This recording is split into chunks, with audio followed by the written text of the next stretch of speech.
Webinar is now live streaming.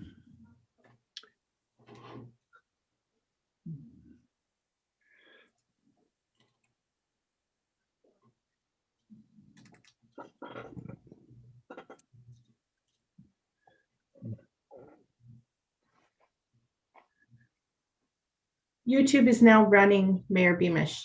Yeah, I see that. Thank you. That's good. Yeah. Councilor Lumley, good afternoon.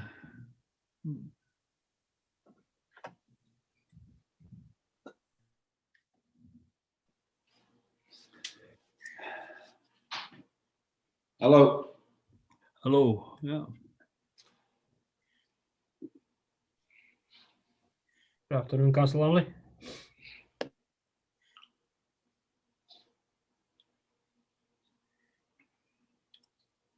Just keeping an eye on the time. I've still got 2:59. I guess that runs for a whole minute.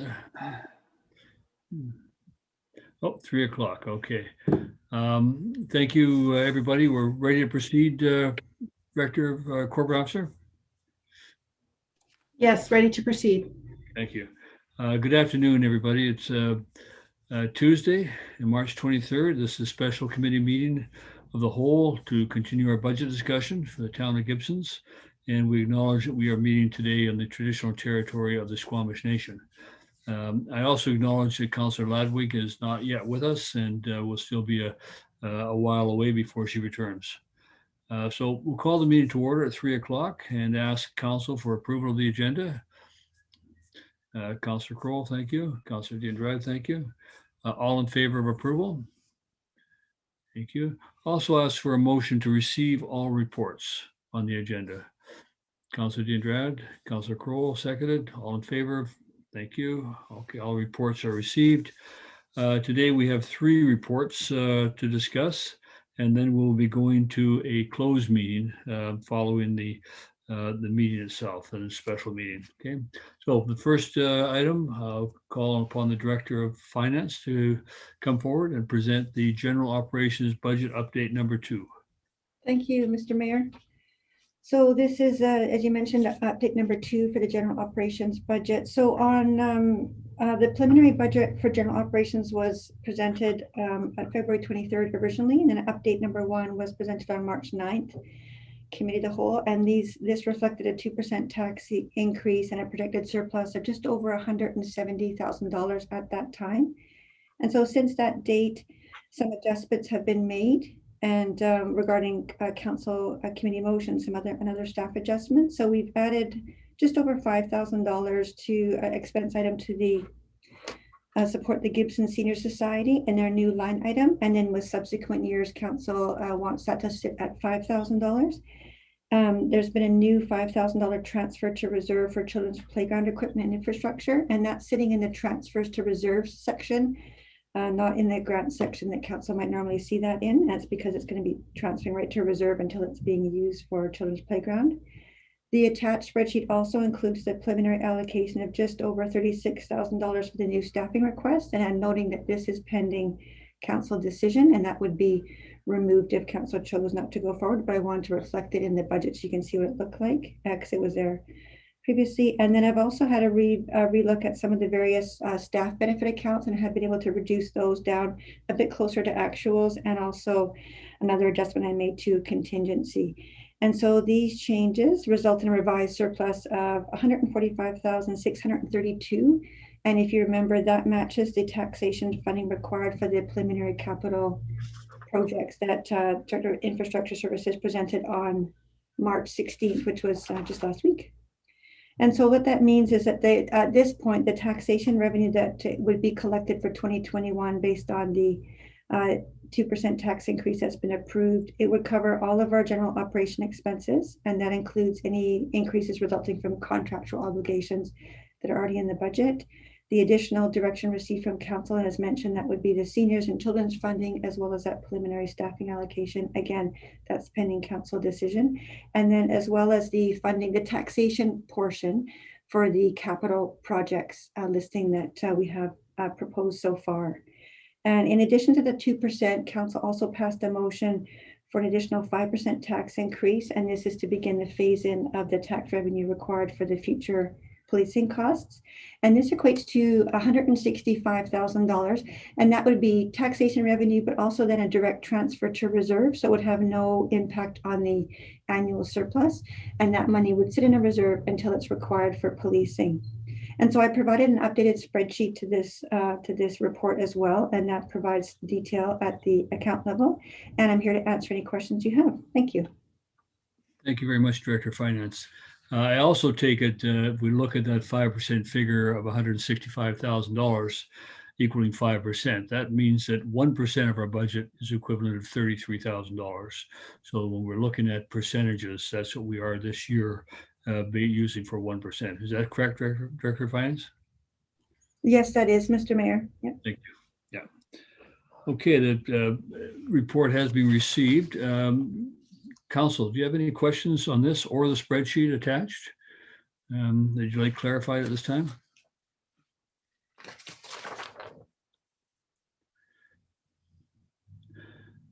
Just, I'll go down. I had a few questions about the spreadsheet that I went over with the Director of Finance earlier today. And just to clarify, just in case Council has the same questions, I'm just going to, while I have the Director of Finance available, I'd like to just go on some of the things that where there have been some changes in the budget. And I'd like to go first of all on page 8 of your agenda. And we'll look at account number 1000230, which is federal grants in lieu. As you'll note, that line that has increased by 57, or from 11,000 to over 57,000. And Director, could you repeat your explanation of that one, please? Yes, Mr. Mayor. So that is relating to federal properties that don't pay that are exempt from taxes traditionally, but pay taxes in lieu. And the one that's one of that would have been the Canada Post is our main one. The RCMP station used to be in there, but now the town owns it. That's no longer applicable. But the big increase relates to BC Hydro. So they now also pay a tax, federal tax in lieu. However, was it last year, I believe, an adjustment was made to the class 2 taxation rate. It's been, increased up to the maximum level close to, and that has generated a significant increase in taxes. And that's why that budget is increasing that significantly. Okay, thank you. And the 1% utility tax, could you explain that one as well, please? Sure. So that's a taxation that is, taxation that is charged to utility companies. So TELUS and Eastlink are two of the ones. BC Hydro also pays this. And this has to do with sort of long and skinny infrastructure lines that are in towns. There's no actual parcels, but it's a portion of 1% of their gross revenue, I think, of the prior year for the services that they have in town. And we also get 3%, I believe, from Fortis for the gas lines. Yes, we do. That's that's just on the line below that 36,500. And I was able to increase that slightly this year because we've just been, and I did that the previous version. We just were advised of what the actual costs are, and I can get it a bit closer for our budget. Thank you. Okay. Yeah, looking at on page 10, grants and donations.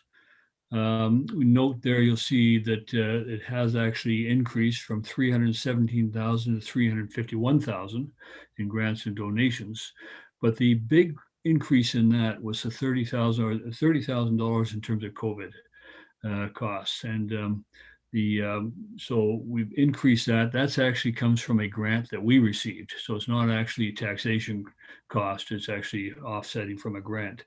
And one thing that's been noted is that if council chose, as we go through the process, the $5,045 that we're giving to the seniors this year, an argument could be made that that money could come out of COVID as well, as it is the response to the COVID, the seniors' COVID response. Something to think about as we go through the budget, continue through the budget process. So actually, without that $30,000 on that line, the actual number for grants was 321,816, but that also reflects the additional 5,045 that we did allocate to the seniors this year. So without having that allocation, we would have been below the 317 mark from last year. The other things when you look at the budget, like on page 11, RCMP building, you look at the total cost of the RCMP building there at $48,000 as an expenditure. We also have an offsetting revenue cost for that, so it's not totally an expenditure for us. That's an off revenue we get from the federal government on that one. I don't know if anybody else has stopped me if you have other questions around that. So I'm looking over at snow removal budget on page 14. Very weather dependent. Some years you win, some years you lose on snow removal. You budget what you budget, and then you get no snow, you have a surplus. If you get lots of snow, you have a deficit. And the geo utility, as we all know, referenced on page 15, is a declining revenue for us, and but there's still an ongoing cost there, so we have to maintain for a couple of years. So, yeah, Councillor Lumley. Yeah, thank you, Mr. Mayor. I just wondered why, I was curious why the vehicle charge, the allocations under equipment operations, like the first line there, why that it's reported as such a large negative number. What page are you on, Councillor Lumley? Is helpful. 9. 9. Okay. Yeah. I just wondered.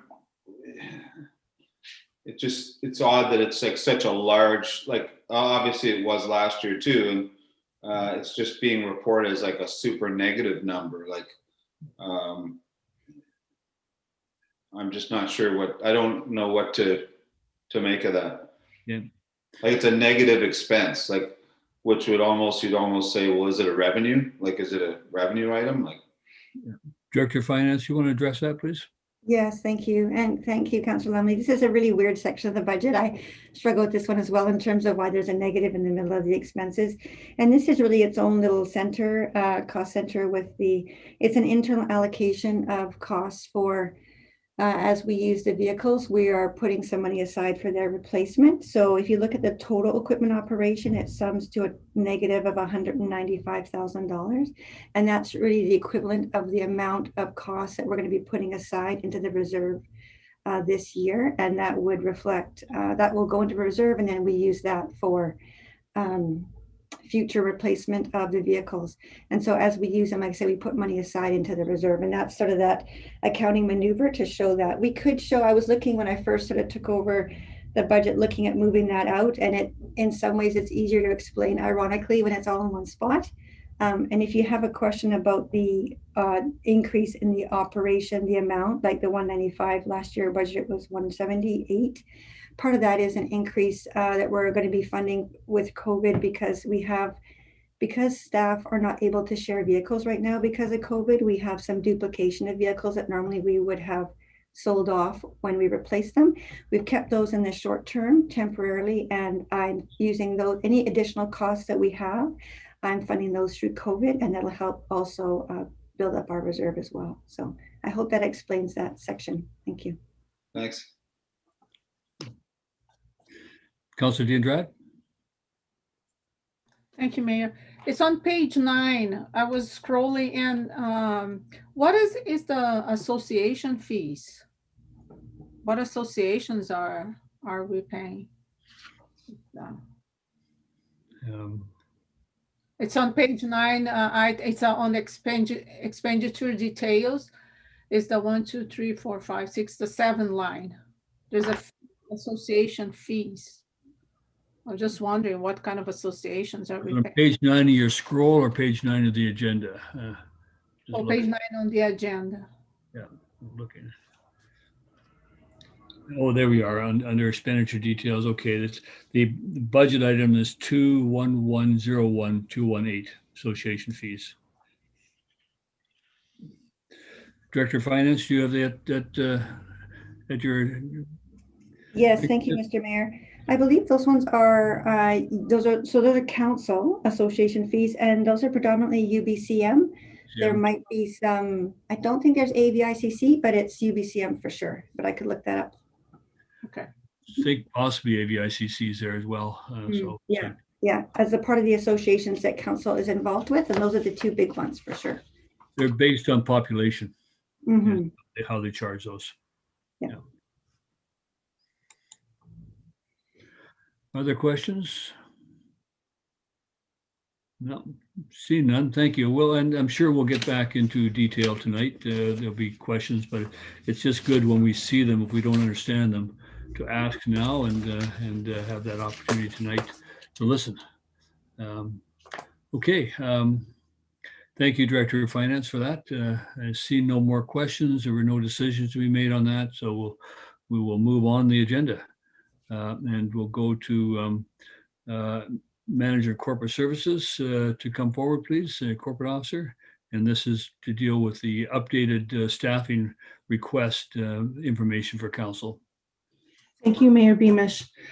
Just to give you some background, at the March 9th Committee of the Whole meeting, there was a recommendation approved by the committee that was then brought forward to council at their March 16th council meeting for further consideration. And the recommendation at that time was that council establish the Manager of Corporate Services position and authorize staff to hire. And the staff provide a report including options, scope, and a cost estimate for conducting an organizational performance review, including a comparative analysis of other municipalities. And at the time that this came back to council on March 16th, council expressed some concern that they hadn't received sufficient information to make a well-informed decision, and that it should be brought back before the Committee of the Whole. So I just want to thank council for giving us the opportunity to give you that information and to try and address any concerns you might have so that you can make a well-informed decision. And I also want to let you know that for the purposes of this report, we're going to focus on the first recommendation. This report is primarily about the establishment of the Manager of Corporate Services position and the authorization of staff to hire. We will be addressing the second part of that recommendation at a later date as a separate report. So this report, just to acknowledge, has been a collaborative effort between myself, the Manager of Human Resources, Sophie Knowles, and the Director of Finance, Lorraine Coughlin.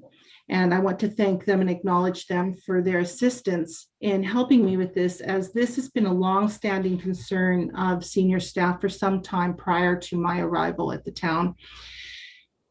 So I've given you that background to how the item came before council. I'm going to cover two other pieces of information. And I just want to acknowledge to council that I know you may not have had much time to read and consider this report. It only came to you yesterday.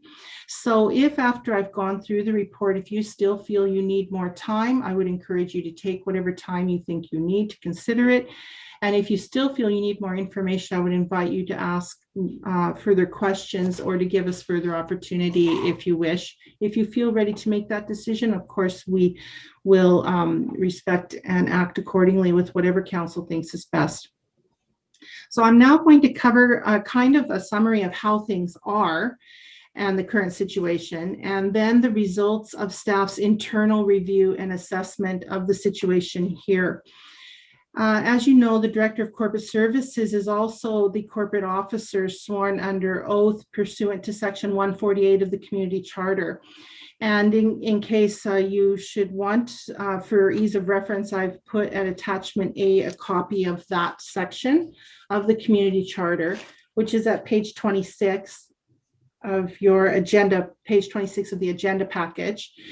And of course, it includes the usual things that you're familiar with, the preparation of agendas and minutes, and the keeping of records of those meetings of council, bylaws, and any other records for the business of council, and also for any committees formed by council.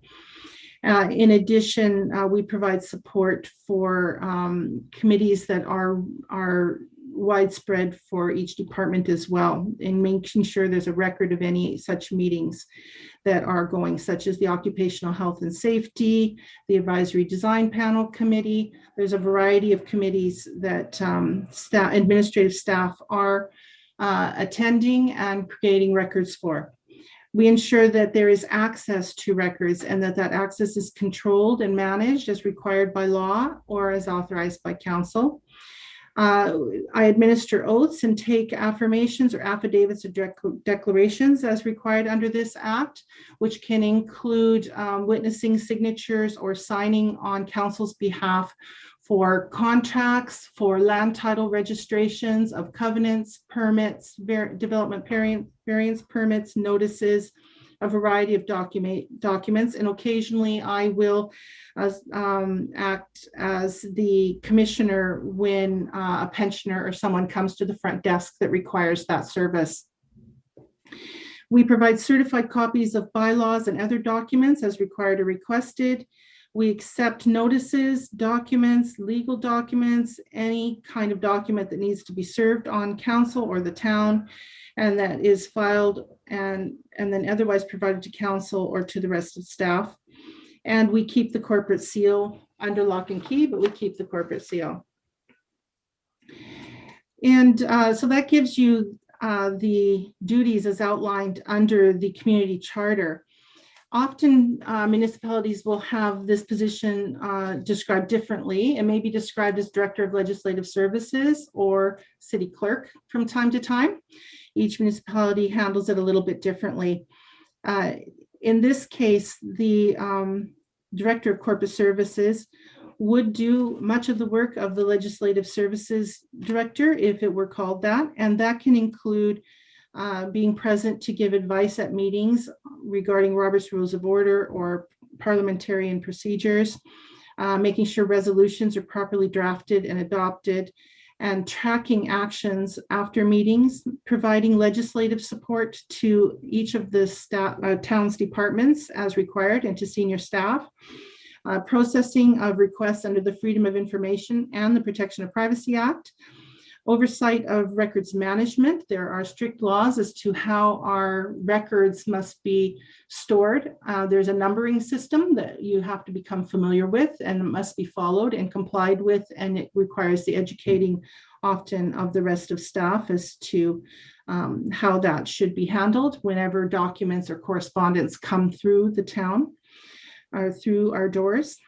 Drafting of bylaws and policies and procedures. So that often means working closely with senior staff who have the expertise in a particular area, and then managing the process of getting that bylaw to council and through the process of council review and adoption. So there you may know of some recent examples, say the short-term rental bylaw that's been pending for some time, the bear bylaw. There's a few that have crossed my desk.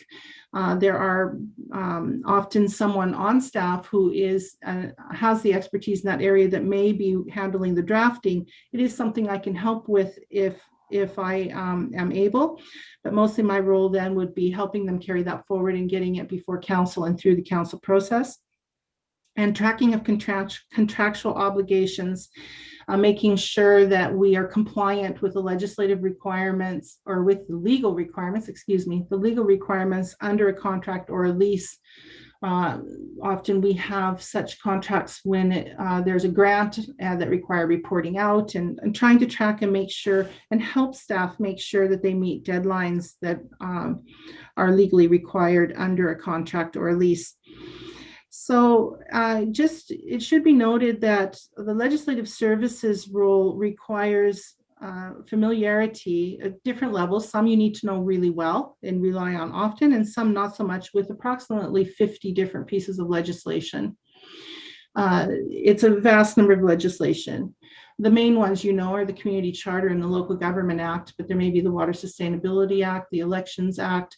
There could be any variety, the Environmental Protections Act. There's a variety of pieces of legislation that will be touched on from time to time, depending on what is before council at that time, and that need to be watched or to be taken care that we are compliant with not just legislation, but with the regulations that are attached to each of those, as well as our internal bylaws. Your council proceedings bylaw and the noise bylaw is one that's crossed my desk, soil removal issues, OCP. There's a number of local bylaws and policies that the legislative services would be focused on being familiar with and making sure we are compliant and getting the information out if someone needs it. So an internal organizational design review was conducted by the Manager of Human Resources in partnership with the former Director of Corporate Services and the CAO.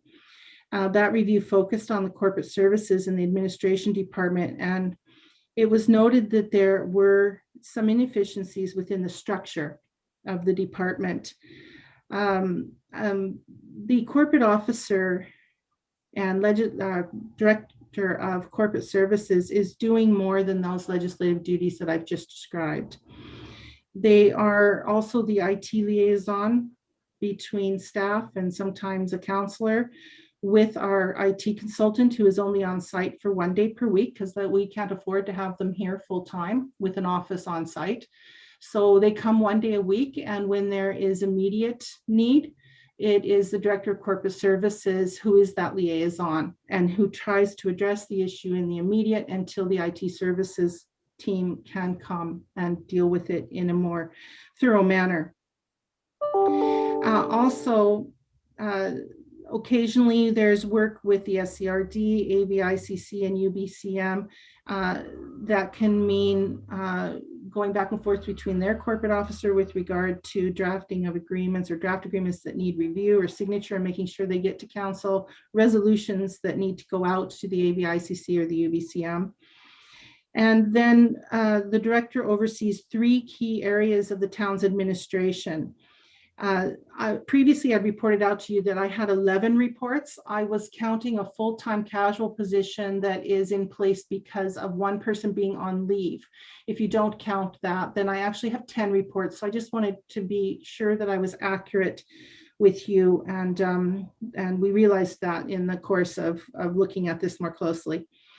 I have attached to as schedule or attachment B to this report a more detailed description of what each of these parts of the administrative team do. There's the 4-member ICBC team, and then there's the town's 5 administrative assistants and the communications coordinator. And there's a more detailed list of what these positions do at attachment B, which is at page 27 of your agenda package.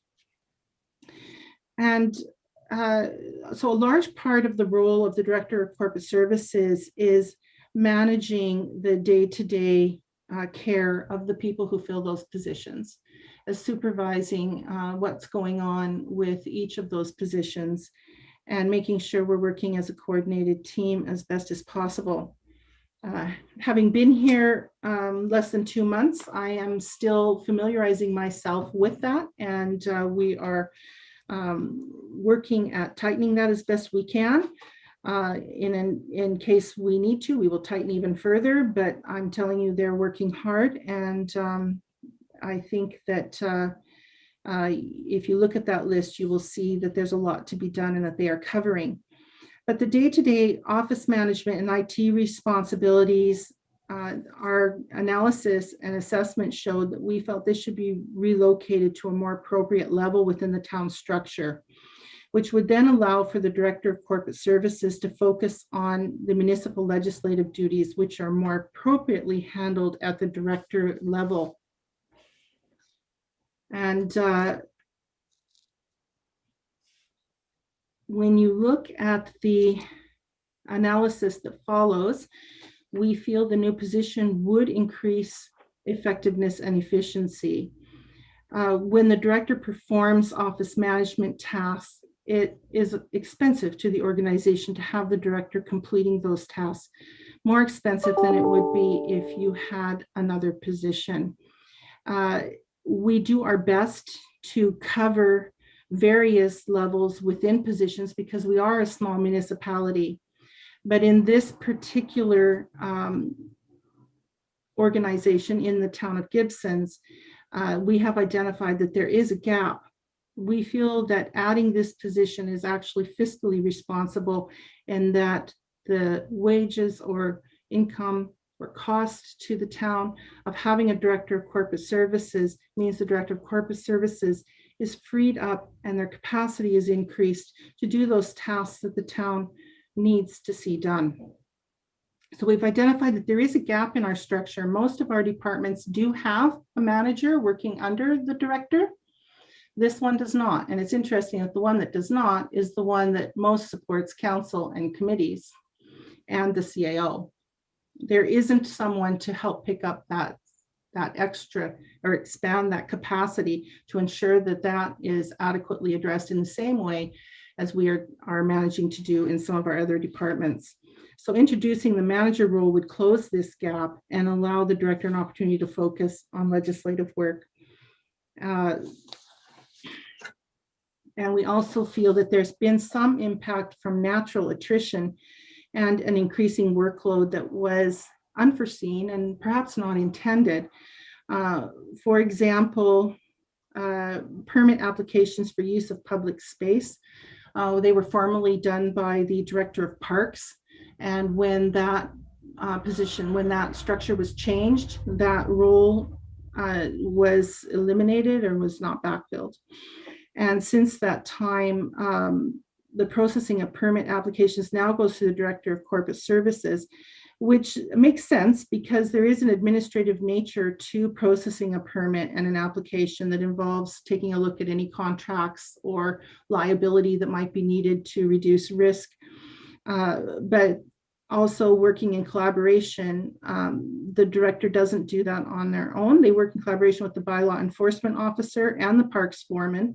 Once a permit is issued, we want to be sure the bylaw enforcement officer knows that who's allowed to be in that public space. And when they see an event that's not, they can identify whether a permit was granted or not. And to be sure that the parks are ready to provide or to meet any requests for electricity, water, garbage pickup, that sort of thing.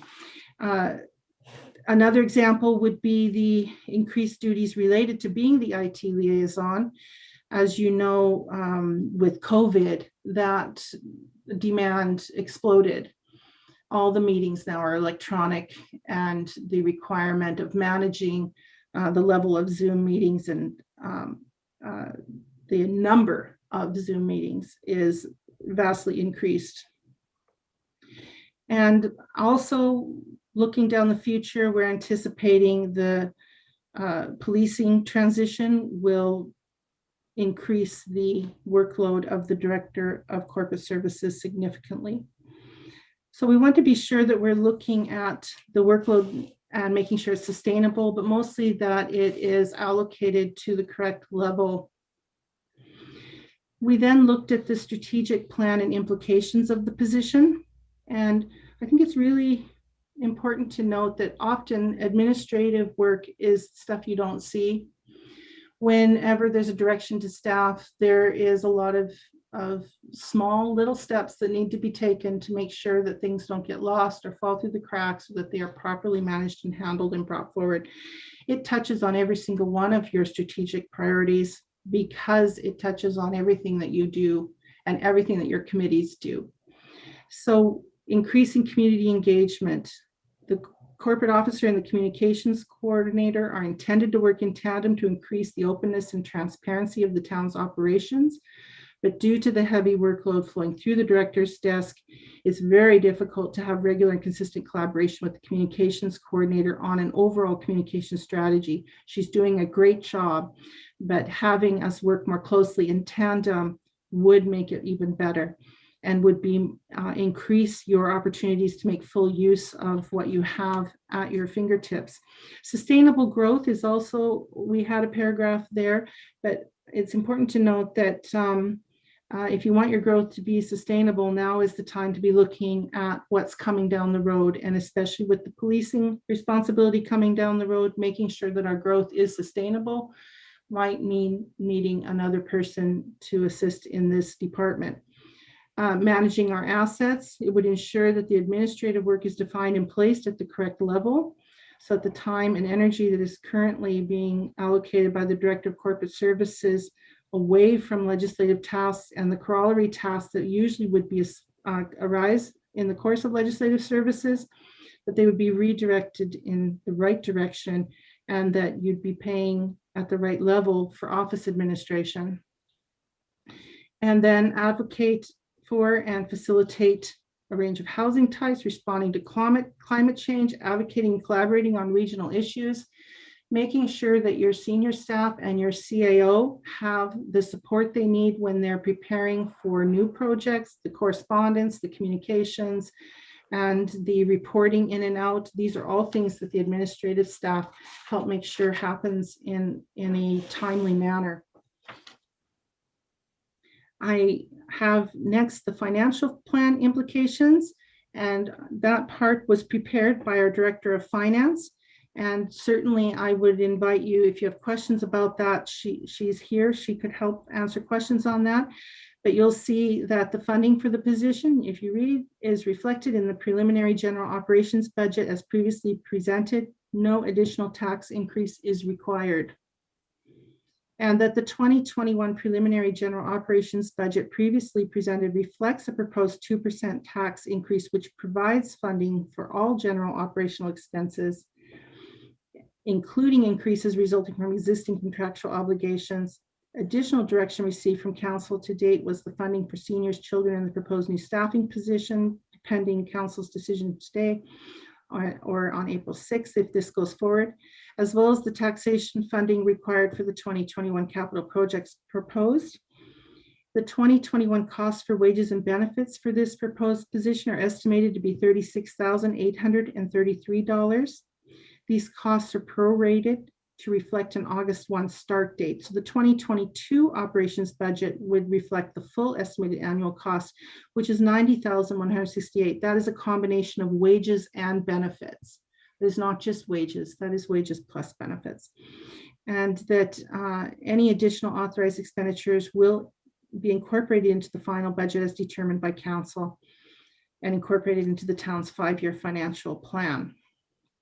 So the next steps, if this is approved today, would be the recruitment of the new position in mid-May with the goal towards filling the position by late August or early September. And then staff will also be preparing the report about council's options for conducting an organizational performance review as requested. And attached as attachment C is a revised 2021 staffing plan, and that's at page 28 of your agenda package. It's been revised from what was presented the last time we did this report based on some of the changes council has made since that time. Thank you, Mayor Beamish. Thank you very much, Corporate Officer. I would add one thing to the comments, and council will recall that last year we had the Business Watch. A tremendous amount of work was done by the corporate officer in terms of organizing that and getting that on the way. So much so that when it came time to respond to requests to reestablish that program, it just wasn't possible capacity-wise this year to do that. Because we just don't have the capacity to go through that process again, along with everything else we're doing. Because it's a lot of work going through ensuring that all of the criminal records checks are done, ensuring all the payments are done, and monitoring. Yes, a third party managed the day-to-day, but the corporate officer was the one who organized it and ran it from the town's perspective. So, and any other projects like that. But the big thing coming forward, as we're all aware of, is policing and policing costs, the policing administration of that whole program planning for. You'll recall that the corporate officer was also instrumental in working with the committee in 2019 to prepare the policing study. And we were very fortunate to have a corporate officer who has some experience in that area. Going forward, because she's away, she won't be involved with the planning for that because she won't be back before it is implemented. So we're in that position, interestingly enough. So now, that being said, council had asked for more detail. I'm not sure that council is prepared to make a decision and take direction and ask if council has any questions at this time.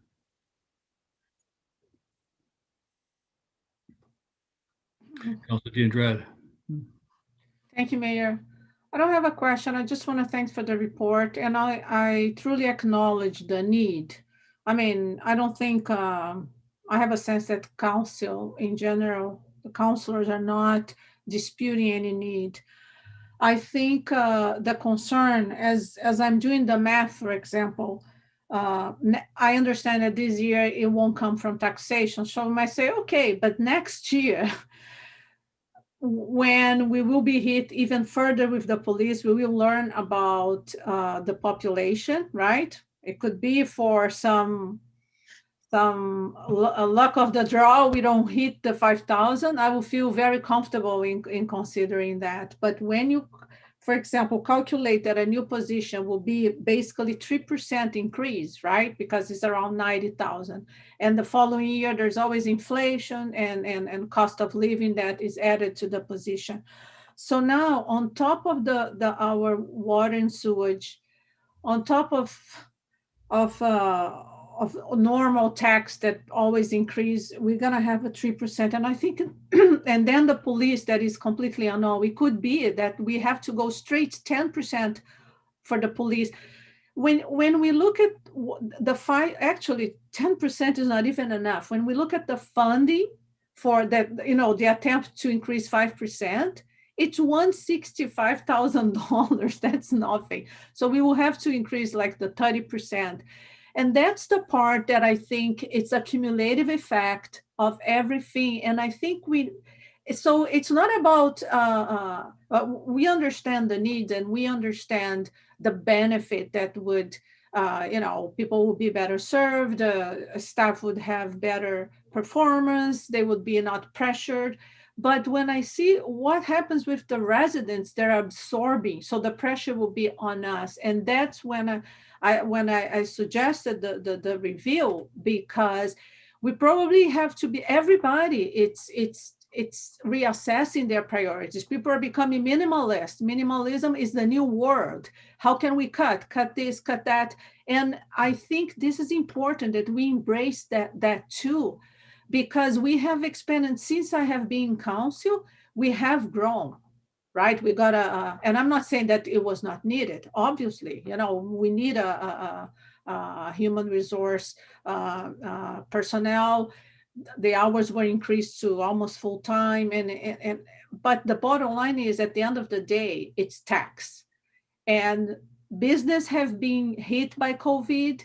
We are trying even to shift the burden, more residents, and that's, to me, thinking in the responsibility that I have as a counselor.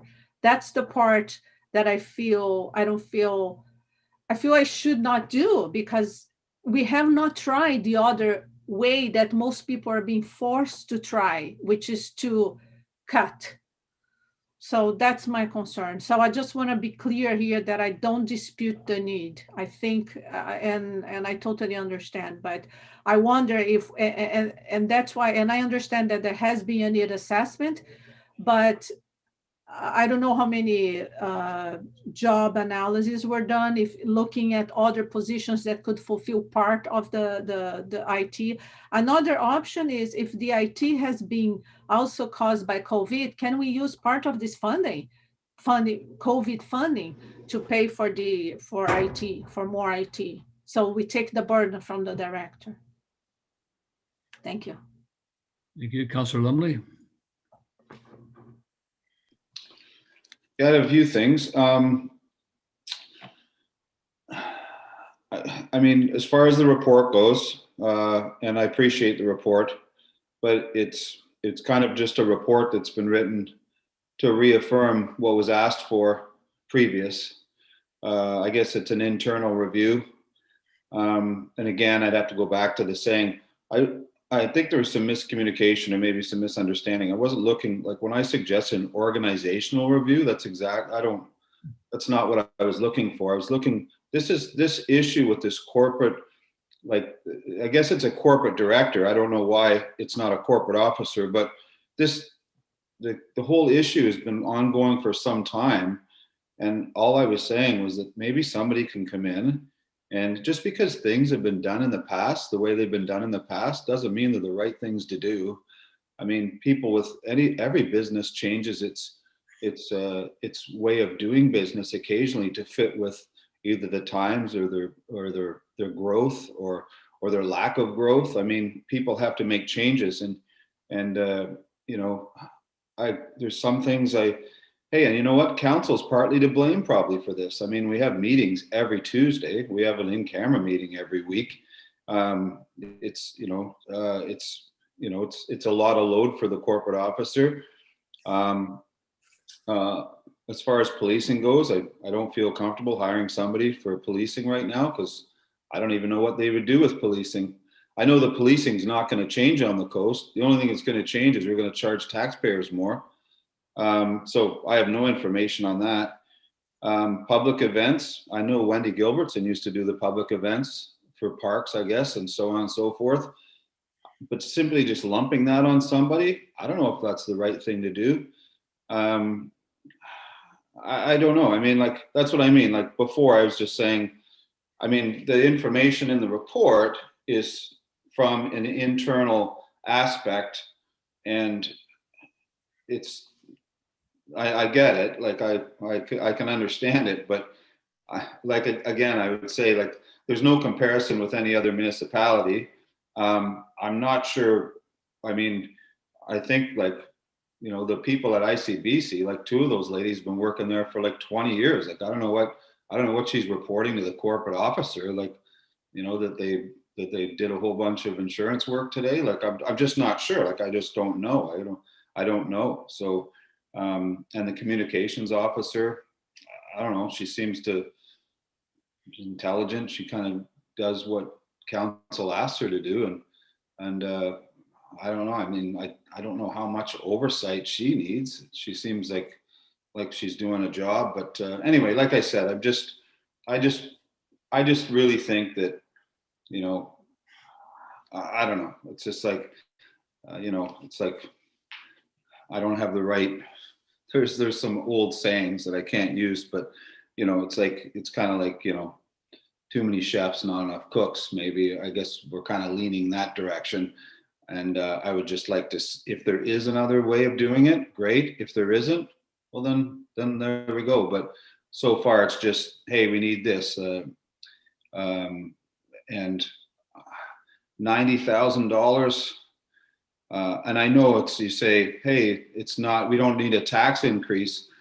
We don't need a tax increase because there's a surplus. So you can look at it any way you want. But you know, instead of increasing the taxes, you're just taking it out of our surplus. So, I mean, without any other cost-cutting measures introduced, you know, it'd be nice if, you know, if you ask for something, there's like give and take sometimes, and I'm only saying that because I agree with Councillor DeAndretti that it's like. And I said this before in our previous meeting. I just don't feel comfortable just spending in a pandemic, and then we're just going to ask the community to pay for it. It's you know, doesn't everyone have the fear of the federal government? Like, how are they going to collect all this money they're giving away? How are we expanding and paying more money and doing all kinds of things? Like, people are going to have to pay for that. So I would just like more information. I know we said that before, and I know there's a report in front of us, but it just kind of substantiates what they said earlier. And it's an internal review, and I get it. Like, I guess Councillor DeAndretti was trying to say, I get there's like a lot of these works coming in, but it's just like hiring okay, let's hire someone to do this. Maybe that's not the best way. I don't know. I just think sometimes a fresh set of eyes could lend itself on the department. I mean, there's 3 people, the front staff, there's ICBC and the IT thing. There's got to be a better way of doing it than just saddling that with somebody else. But anyway, that's just my thinking. So. Okay, any other comments? Councillor Kroll? First of all, thank you for the report. It certainly is a lot more information, and I did have occasion to speak with the director, and it would have been useful. There is a sort of a spreadsheet flow chart of who reports to whom, which does sort of make it blatantly clear what is needed. And I certainly appreciate the concern expressed by both Councillor Lumley and Councillor Dendretti. I also, you know, we're hearing this from staff that, you know, there is need for this person, and I respect our staff. And if they, you know, I don't think they're just saying we need an extra body because we want to have another person at the Christmas party. I think there is a definite need. And, you know, one of the things that hasn't been discussed is why have we lost corporate officers in the past? And what happens to the system when you lose a corporate officer?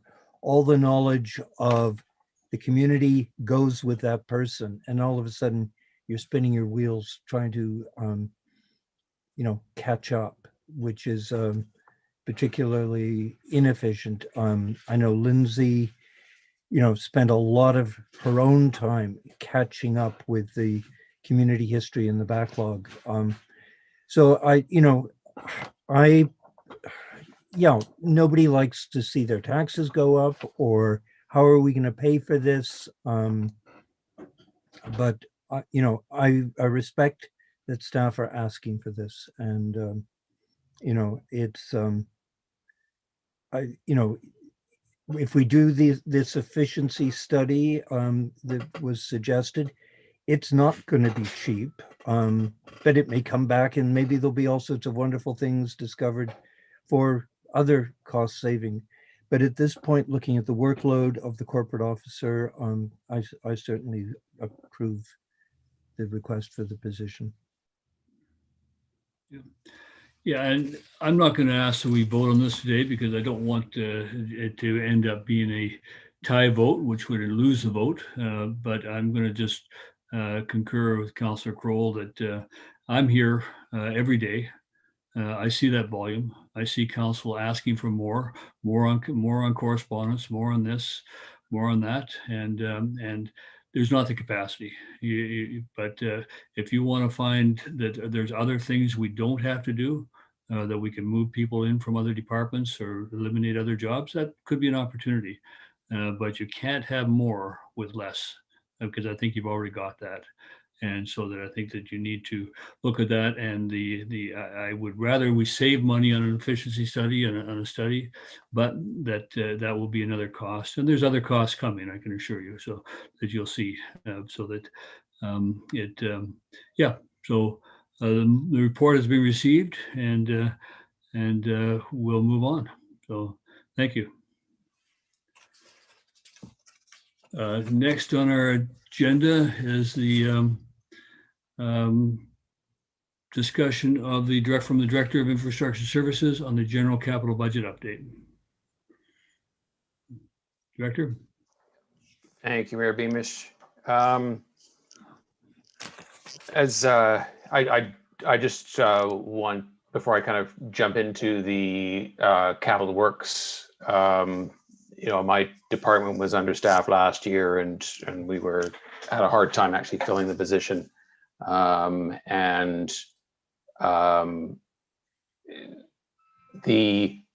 want to kind of assure council from, you know, my perspective, the very last thing that we do when we're looking at our workload is come and ask for another position. We are always looking for ways to be more efficient in what we do, and we have to be, because we recognize that, and I'm going to show you in a second, you know, how much we have to do, or we should be doing. Some of it isn't getting done because of lack of funding, not because of lack of staff, but because of lack of funding. And yeah, it's a toughie. And I do certainly recognize that in times like this, trying to make those difficult decisions between on what costs you end up spending. But as I say, just from a perspective of staff, is that this is always our last resort to be asking for staff. I'm going to bring in. Hopefully, you can. Are you able to see my screen with the stripes on the top? Yeah. Okay, good. Yeah, it's kind of odd. I don't get to see my own screen. Usually, I do. So the The only change that we have made as far as projects go, or for this year, is we added on that one item for LiDAR that was completion of last year's work, and that one came out of operating reserves. So that's the only, no change to taxation.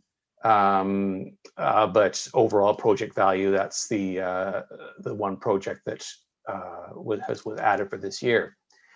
I started by color coding the projects that are that were funded by taxation in each year, and my intention was, well, mine and the director of finance was to make sure that in each year, including the present year, that we are coming up with a list of projects that are viable for us to complete financially. And so the director of finances has made some projections about taxation that we could potentially be seeing, or more to the point, surplus taxation that could go towards projects. Sorry if I've used the wrong term there, but anyway, money left over for projects. And we use that as our basis to pare down the 22, 23, 24, and 25 work, so that we're actually putting forward a budget that is conceivable that we can complete it with the funding sources that we have. So as I say, I color coded them, and then I was going to move them over so that you could see what year they had moved from and where they were moved to.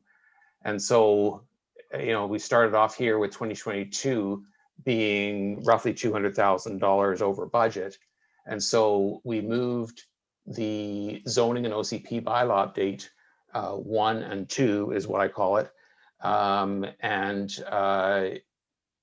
We moved those to 2023 and 2024. We split them into two projects, or a 2-year project instead of a 1-year project. And so that brought 2022 down to a viable list of projects that could be funded through taxation. There was some question about $200,000 for an OCP update. And my understanding from talking to the planners was that a review is usually completed about every 5 years to identify what needs to change, or what could be changed or updated in the official community plan. And then, roughly around every 10 years is to do a complete overhaul of the OCP. And then invariably what happens with that is that the present zoning is out of step, I suppose, with the OCP. And so the zoning bylaw also needs to be updated. Last time we had an update of the OCP, the zoning bylaw was not updated. And so we already have a zoning bylaw that is out of step with the OCP. I trust that explanation will, and the $100,000, I mean, typically it's a 1-year project. It's got all sorts of community engagement. We do try and pick off certain items, such as, for example, DPA 9. However, this is a fairly cohesive document. It's meant to be a living document.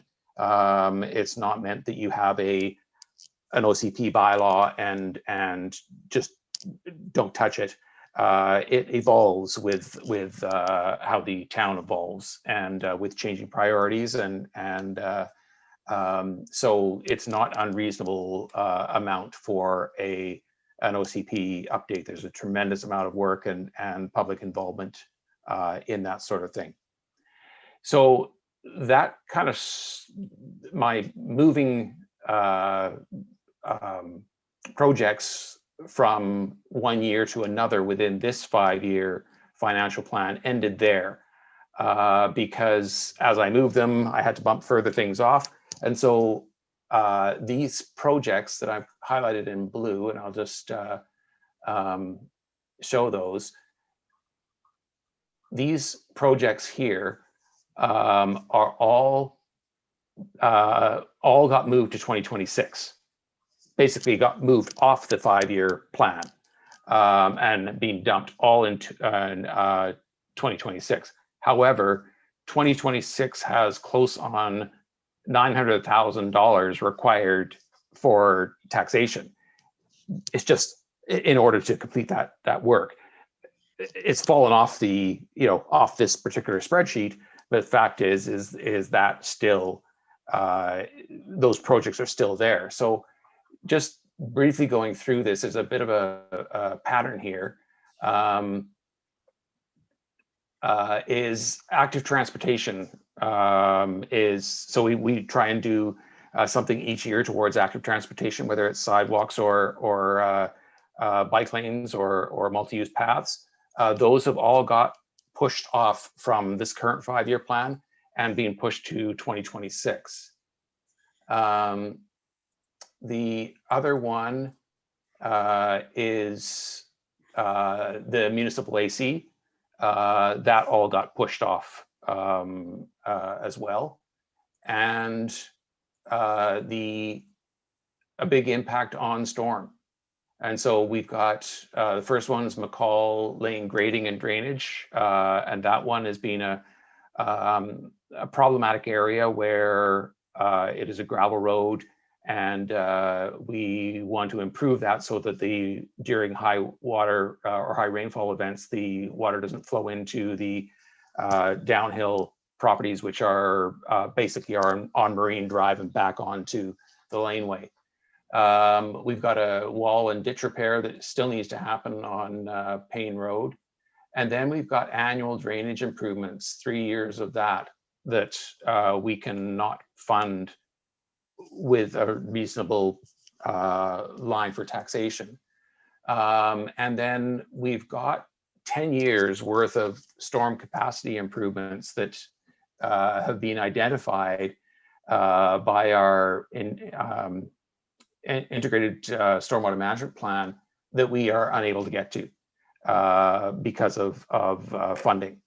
And the other thing that we did when we're looking at the taxation end of things is to do the things that we felt, especially from an infrastructure point of view, was taking care of our current assets rather than adding on additional assets.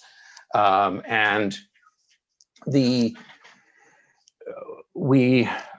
are working towards and well on our way to providing council with the necessary information that you need in order to make some tough decisions. And the two utilities where we've identified the amount of funds to run a sustainable water system and sanitary collection system.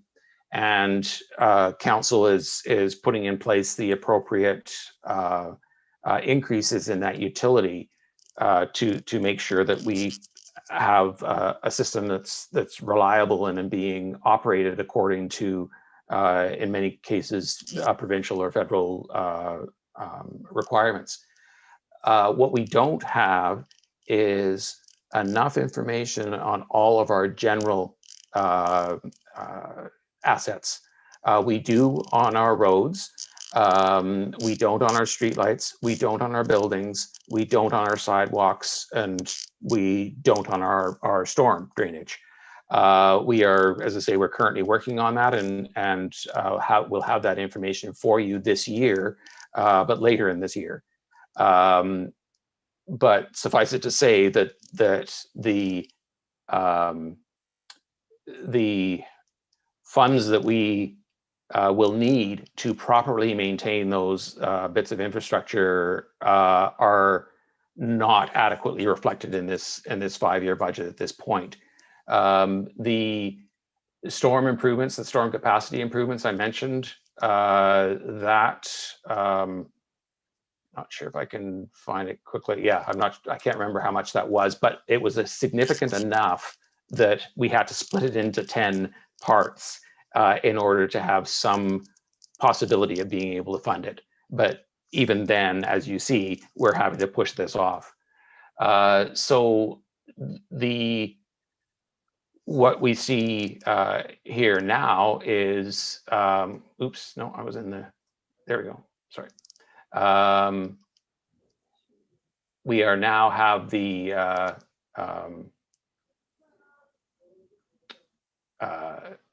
5-year plan set in a way that we can afford it. Sorry, I've got just fixing my spreadsheet. Hang on a minute. Data clear. So going down here, you can see this is the expenditures of taxation or projected expenditures, and this is the projected taxation contributions is the term that we came up with, that also reflect a 2% standard cost of living or CPI of 2%. And so on the closing balance here, you can see that we've got, in theory, $5,600 left to put towards something else or another $5,000 project. And then we're $47,000 under, $30,000 under, and $10,000 under the amount or short of the amount of funding. And what that reflects, or what that translates to is in 2023, in addition to the 2% tax increase, is another 1.42, a 0.92, and a 0.3%. So that's within the realm of viability, I suppose, and that's how we have managed to, or how we have pared these projects down. But as I say, when you look at the taxation that we're expecting, it's around 145, 150,000, and we have $900,000 of important projects that are pushed off that we at this point we don't have a way to fund. I think I'll stop there for now, and maybe Michelle, I'll pass it back to you for some guidance on how you want to carry on with this discussion, unless the Director of Finance has anything that she wants to add. Director of Finance, anything new from you on that? Thank you, Mr. Mayor. So the only comment I would make is that as Director of Infrastructure Services and I are looking through this, we're always, of course, all aware of any potential grant funding that we can use to fund some projects. So we're always on the lookout for that. And then that would provide us with some future funding that doesn't really help with the annual, say the 1 in 10 storm projects that we're doing, our annual maintenance part. But I want to just assure council that we always are looking for grants. And that also we had looked at the DCC funding, and we do take that into account, but there is a ratio, a percentage of how much we can fund. So although you might see some significant balance at certain points in the DCCs, the balances, the funds are there because we can't use 100% funding for all the projects because of that ratio, and Dave can speak to that a bit more if we need to. Thank you. Thank you. Councilors, I'll go to you. Does this give rise to any questions for you? Councilor Diendrad? Thank you, Mr. Mayor. I see on the general projects for 21, I see harbor monitoring, I see creek monitoring, I see Charman Creek assessment, urban forest plan, and even small, but I know we are doing the aquifer monitoring this year, and I don't see here. We also are doing my understanding, last year council was briefed that we were going to update the DPA 9, and I don't see here too. So the Director of Infrastructure mentioned last time that this is embedded in their budget, but I think this is important to be upfront, right? There's a cost associated with this. Council doesn't know, and it also provides information to council and to the public when the project's going to be completed. And if it's a multi-phased, how many years it should be spread. So that's a question. And also, I would like to see this as a line item. So, I think Councilor Diandrade, you'll probably find that the water is the aquifer is included in water. But Councilor Director, Shirley, you can respond. I've just highlighted on your screen, that's our 2021 water budget. So you're seeing general, you've already seen sanitary, you've already seen water. And so anything to do with water is on the water budget that you've say already gone through. So that should be highlighted on your screen. You should see 2 stripes of pale yellow. Is that, you see that okay? Yeah. Okay. So that's the aquifer mapping update in the OCP update of DPA 9. okay, I appreciate that. I probably missed last time when you went on the water. Yeah. When was the first meeting? Yeah, right? Yeah, one of the first meeting. These are things it's hard to keep up with, but I do want to. That's good. That's good. I do want to caution us not use language like we want to be upfront. We are upfront. It's all there. It's all in the documents. So it's not suggesting that things are being hidden. It should not be let out there. So appreciate that. Other questions? Councillor Crowell, Councillor Lumley, anything else at this time? Councillor Lumley? I mean, I can understand the director's fear of impending costs. And I mean, it's been discussed many times, but the town does have some pretty significant real estate assets that it sits on and collects no taxes from.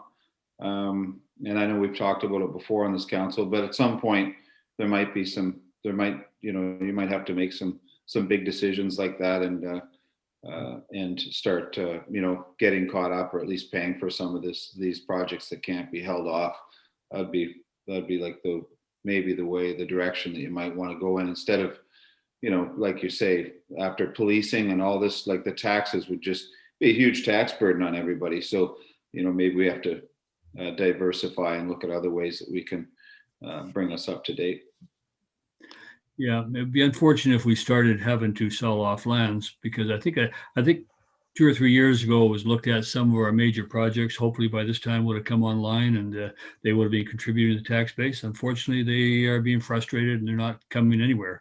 And so the tax base is not being increased through projects. So looking at other ways of increasing tax base, you're right, might make a lot of sense. So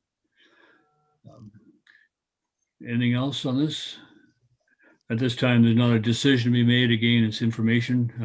We're not in that final throw of budget, but this is all the process we go through to get there. So, and perhaps some questions will come up tonight regarding this during the presentation. Councillor Crowell. I just wanted to thank the Director of Infrastructure for the report. It's, it really is comprehensive, and I think he's covered a lot of things. We're constantly moving stuff forward, and it concerns me immensely because all we're doing is we're shoving this onto future generations. Councillor Lumley has children.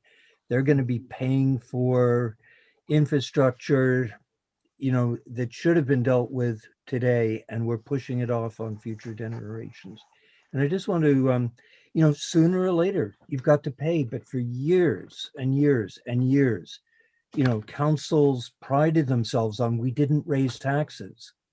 And, now we're faced with infrastructure that needs attention. We've got projects here that are being pushed into oblivion. And how long do you drive your car before you say, oh, that noise is getting really loud, it should be repaired?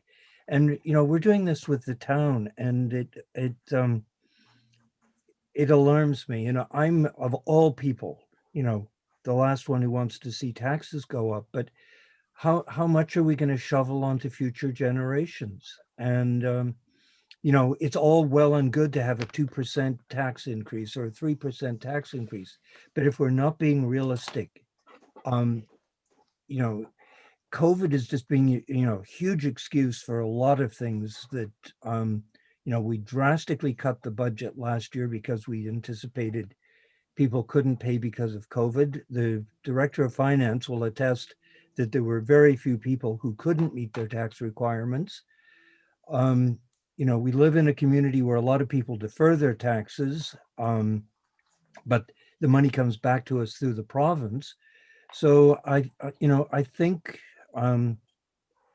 it just alarms me when I see the frustration on the director of infrastructure's face as he pushes stuff to 2026 or 2027.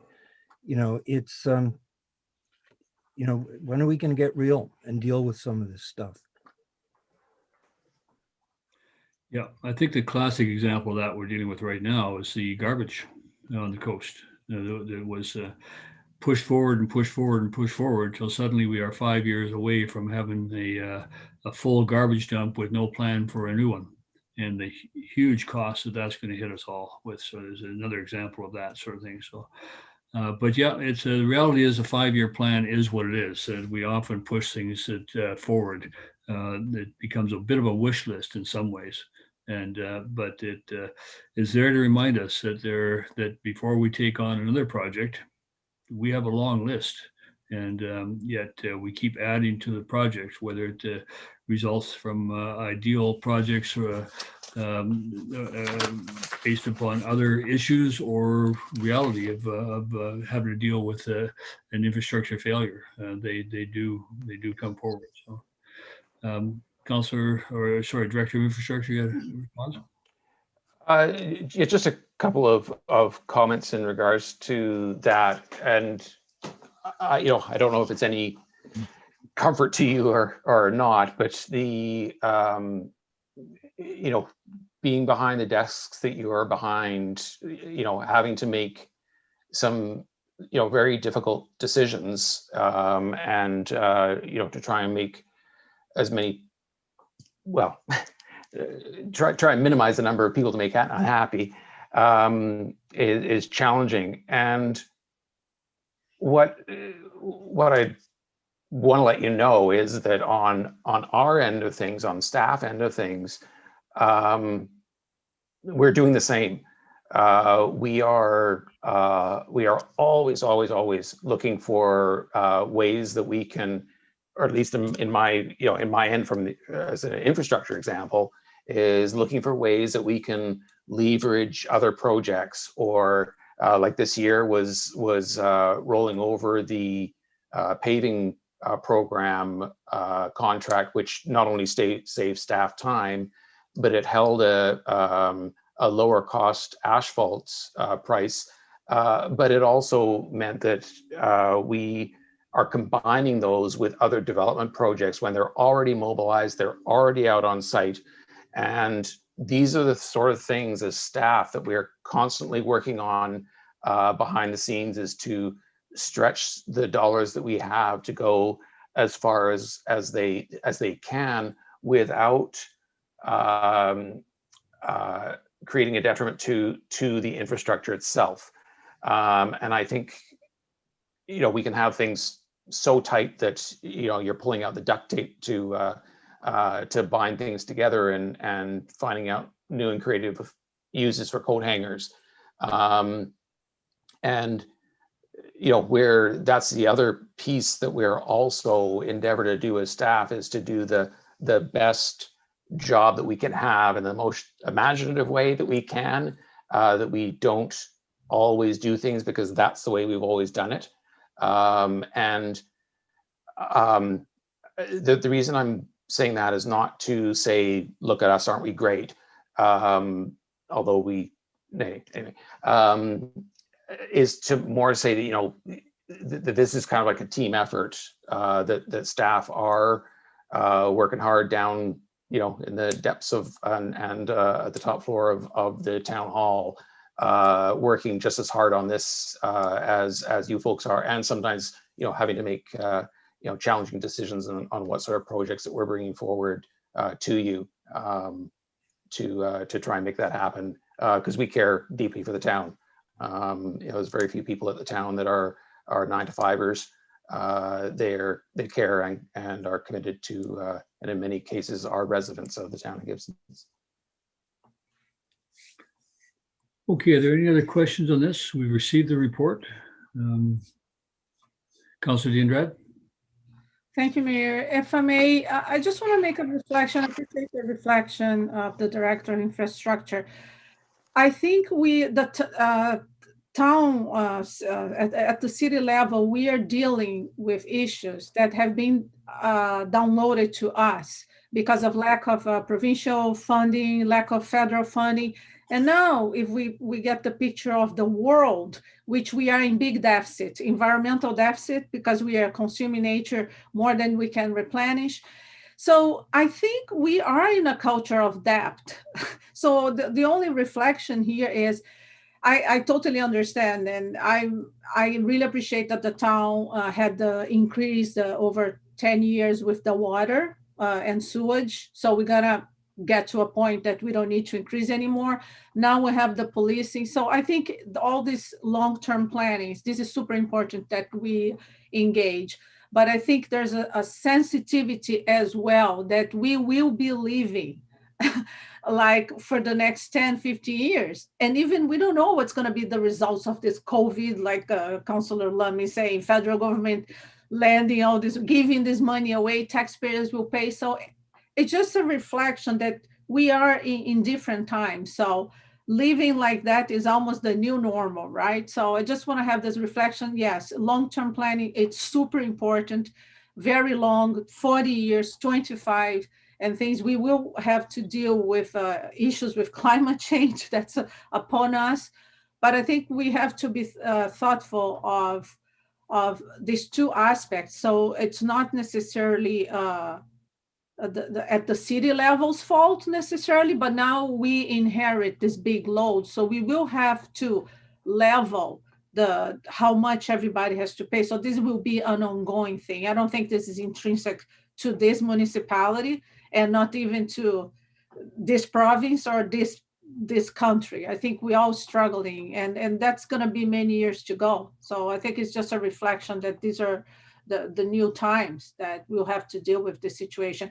And one of the things I know our council has been doing, which is lobbying to the federal government and municipal and provincial government.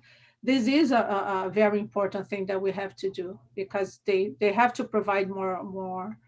We ended up being responsible for affordable housing, which it should never be the case. The federal government stopped investing many years ago. So it's just a reflection that the residents might not be able to solve all these problems at once, because a lot has been left with us. So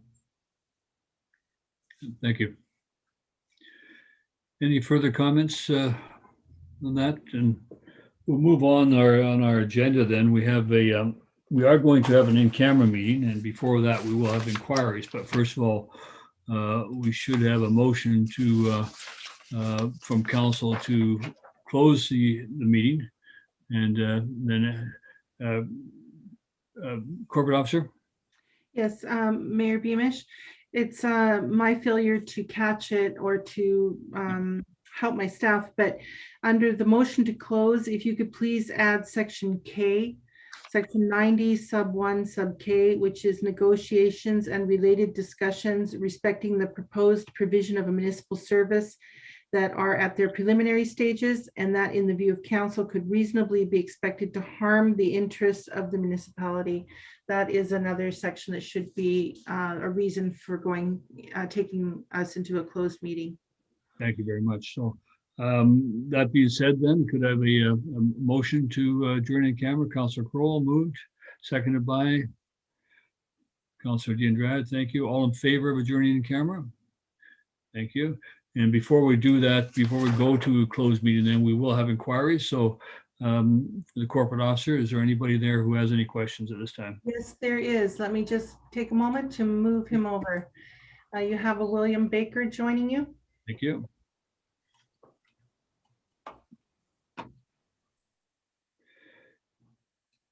Just wait till you unmute yourself, Mr. Baker. Okay, Okay, so thank you. Welcome. just a quick question. I have a number of questions, but I'll save them for this evening's exercises.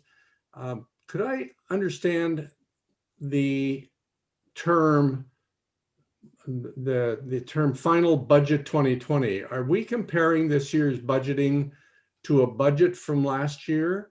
Or are we comparing it to actual numbers that we have incurred? Currently, we're current it to the budget from last year. The actual numbers won't be available until we have the audited financial statements, which are worked on. So, yeah. So that makes it difficult because we don't know what we actually spent, but we're comparing ourselves to something that we budgeted last year that might be accurate or inaccurate. Yeah. Okay, that is challenging. I guess would be useful to have an actual number somewhere, maybe even the 2019s, but We may have that closer as we get to the May 15th date, as we get through this kind of time process we're required to go through on this. And okay, yeah. No, I appreciate that it's early in the year and there's a lot going on with the budgeting and the auditing and whatnot. I just wasn't exactly sure whether we were comparing ourselves to something actual. But that answers the question that I have at this point. So thank you very much, and appreciate that being said, if you go through some of our quarterly statements, you will find some reference to numbers that have come up through the year, sort of thing. Yeah. Yes, there is a lot to review, and the annual statements from last year. So yeah, Thank you. Okay. All right, thanks. Bye. Okay, thank you. Are there other questions, Director? Yes, there is one more. Just one moment. You have a Des Delaney joining you. Mr. Delaney, welcome. Hi there. Thank you. This is really good discussion. Any discussion on this and the ideas. Gibsons isn't alone. It's happening worldwide. I have a lot of contacts, New Zealand, Australia, other parts of the world that is facing exactly the same discussions. The COVID thing, it has to be paid for somewhere. Everybody has to make sacrifices. But a very important point did come up, strategic plan where, several years ago when it was being discussed at the dialogue sessions down at High Beams, I made the comment that it really was impossible to pull off. It wasn't a strategic plan. It was more a political manifesto. Pick three and do them well. I think, maybe you need to look at that again. And Councillor DeAndre's right. Do we need affordable housing? Do we look at all those things? And it's all nice to have pre-COVID, nice to have where we don't have, financial challenges. And, the biggest thing is the socio-economic impact higher taxes have on this town, on the businesses, on the rental stock, which is owned by private people, not by government. So they have very narrow limitations on how they can manage. If their costs go up, business can pass it on. But if you own a rental and you've got some great tenants in there, your only option may be to sell it because you can't afford to absorb, which is a socio-economic situation that, plays in. Now, yes, there are solutions for these and they will be presented in the next few months, but, really maybe council, that strategic plan was put forward as a discussion between staff and council several years ago. Nobody could anticipate what was going to happen that we're in now, but now that we are, if we all join together, staff, as Director of Infrastructure said, they're starting to look heavily at, how they can do better with less.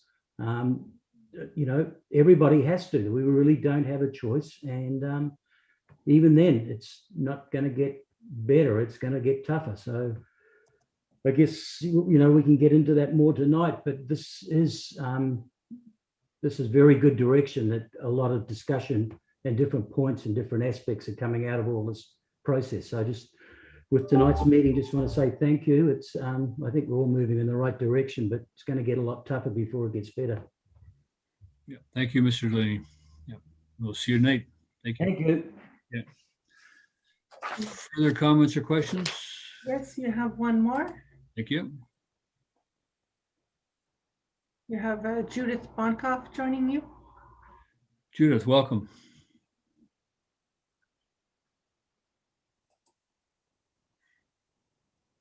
I'll wait till you unmute, please.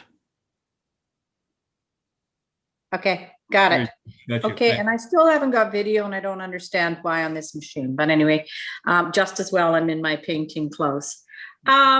Just a question or a couple of comments. Just, I'm wondering how, when we spend so much money, say on developments and proposals and all lawyers' times and all the stuff we do, and then at the end of the day, it's like wasted money if it doesn't take off or there's problems, and I'm referring to two right at the moment. It almost makes me wonder if we should be more careful about vetting and getting that under, taking more time at the beginning of development so that we're not stuck with spending all that time and all that money. And I wouldn't even guess how much and to me, that is a way to save money. That's a suggestion. The other one, I think this is probably my ignorance, but I'm going to just ask the question. The charging station down in Lower Gibsons, is that like covered by Hydro? Are they paying for that? Yeah. I'll let CAO speak to that one.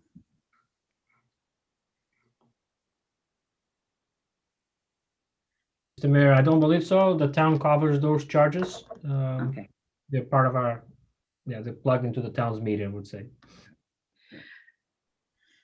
Well, there's a little place that you can make more money because I see people there all the time.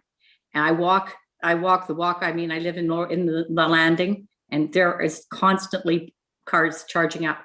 And I think we could make money there. So how do we do that?